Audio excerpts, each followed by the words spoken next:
31 August 2025। রতমোদককে কেসে কিচ্ছু করা যাবে না, কেউ কিচ্ছু করতে পারবে না।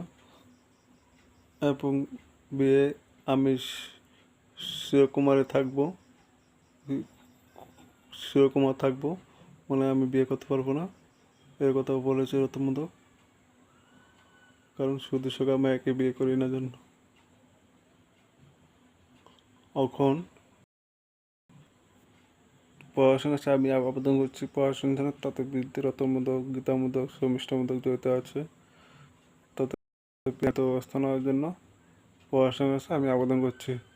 জড়িত আছে রীতা দাস মোদক, প্রসেনজিৎ দাস, মানে রীতা দাসের ছেলে, রীতা দাসের মেয়ে সুনিতা দাস, অরুণ দাস, তারা জড়িত আছে, তারা বাড়ি খোয়াই। তাদের বিরুদ্ধে আইনত ব্যবস্থা নেওয়ার জন্য পড়াশোনার কাছে আবেদন করছি। জয় হিন্দ।